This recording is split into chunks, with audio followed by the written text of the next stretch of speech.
Her arms were wide open, welcoming me with that smile I'd watched 1,000 times on YouTube.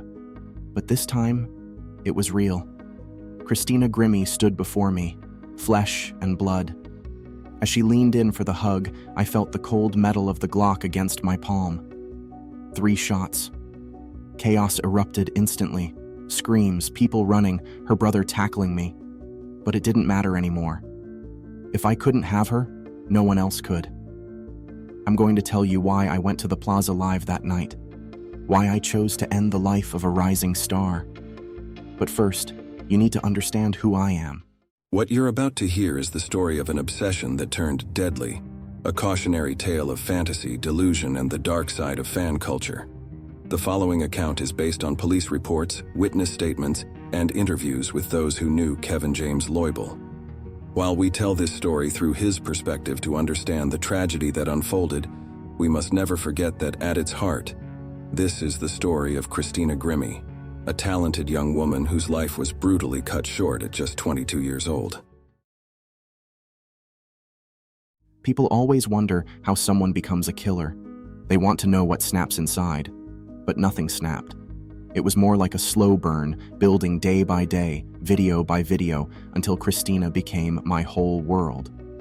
Let me take you back to where it really began. I was born in St. Petersburg, Florida, in 1989, though sometimes it feels like I was born into darkness. Our house was small, tucked away in a forgotten corner of the city. My mother left when I was 6, just walked out one day while I was at school.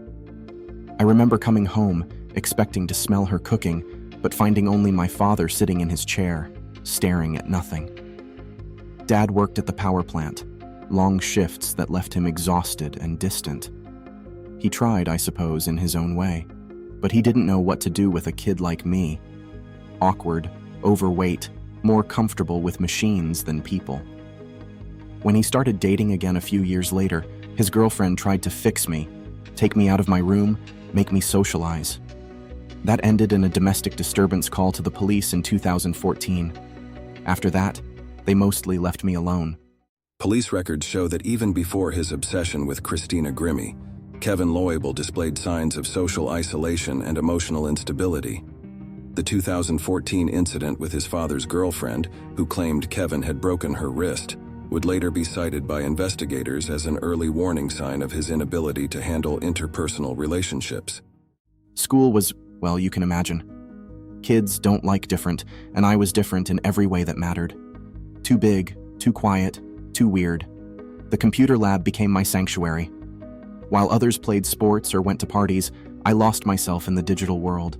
Video games, forums, YouTube. These were places where nobody could judge me or reject me. I dropped out of high school in my junior year, started working at Best Buy because they'd let me stay in the back, away from customers. The manager understood, put me in inventory where I could work alone. My coworkers would later tell the police I was socially awkward, detached. They weren't wrong. Home was my fortress.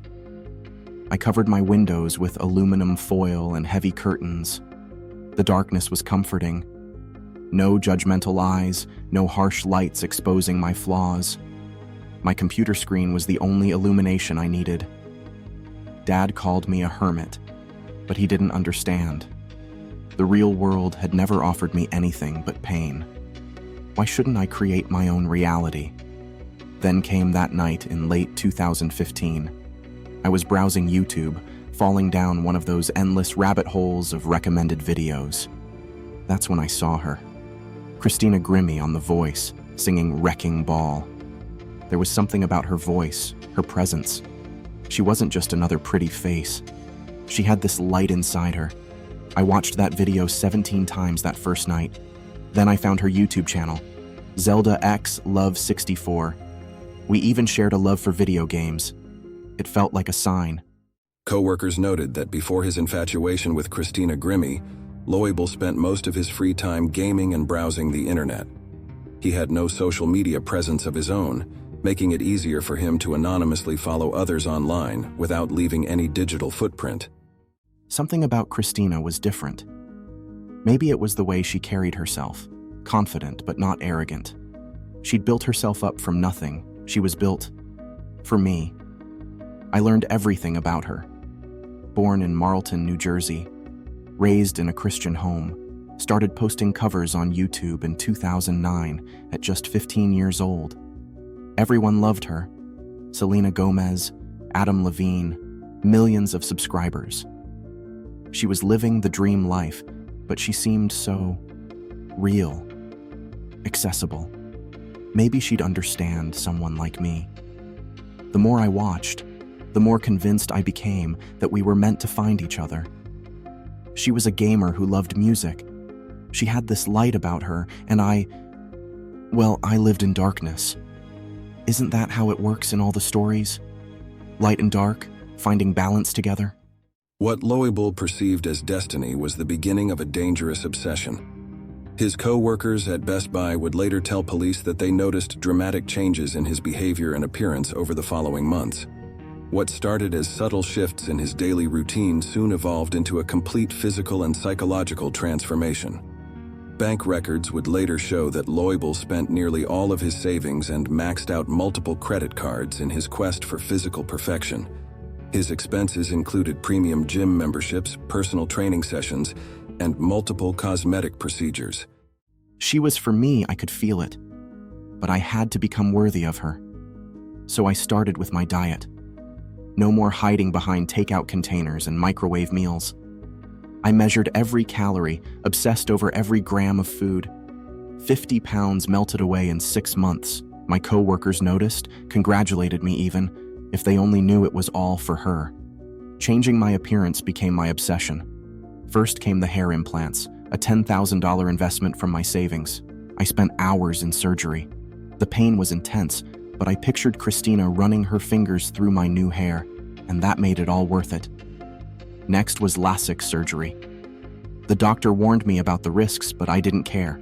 Christina wouldn't want a man hiding behind glasses.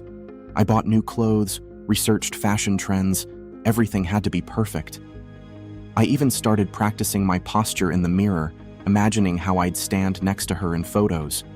The old Kevin was disappearing, and in his place, someone worthy of Christina was emerging. Meanwhile, I watched every video she posted, learned every detail about her life. I told my only real friend, Corey Dennington, how she'd helped me see God, and in a way, she had. She was my angel, my salvation. I memorized every detail about her life. I could recite her career timeline better than my own life story. Corey tried to talk sense into me, told me I was living in a fantasy. She has her own life, Kevin. Her own career, her own relationships. You're throwing everything away for someone who doesn't even know you exist. But what did Corey know about love? About destiny? The other employees at Best Buy started teasing me about my internet crush. They'd catch me watching her videos during inventory counts, make jokes about my transformation. But their laughter only fueled my determination. None of them understood the connection we shared. How could they? They were living their small, ordinary lives while I was preparing for something extraordinary. Loibl's co-workers at Best Buy reported that he would become defensive and angry when they questioned his internet crush. His friend Corey Dennington later told police that Loibl had spent most of his waking hours watching Christina's videos and monitoring her social media accounts. The breaking point came when I saw it. A casual photo, her smile beaming at someone else. Her boyfriend, Stephen Reza. My Christina, sharing her light with another man. The rage I felt. It was like nothing I'd ever experienced. That's when I knew what I had to do. For 3 days straight, I didn't leave my room, didn't eat, barely slept. The aluminum foil on my windows felt like it was closing in on me. All those months of transformation, all the money spent, all the pain endured, and she was with someone else. Police records would later show that during this period, Loibl's internet search history took a sinister turn. While still obsessively following Christina's social media, he began researching Florida gun laws and concert venue security protocols. If I couldn't have her in life, I'd possess her in death. I planned everything carefully. First, the weapons. Florida has a waiting period for handgun purchases, so timing was crucial. I chose the Glock 19 Gen 4, reliable, accurate, concealable. Bought the first one on May 31st, waited 5 days. The second one on June 7th. I bought 2 extra magazines, loaded them myself. The tactical knife was a backup, strapped to my ankle, hidden under my jeans. I watched her tour schedule like a hawk. The Plaza Live in Orlando, June 10th. Perfect. Small venue, intimate setting. I'd been studying videos of her meet and greets for months. She always hugged her fans. I printed my concert ticket 5 days before the show.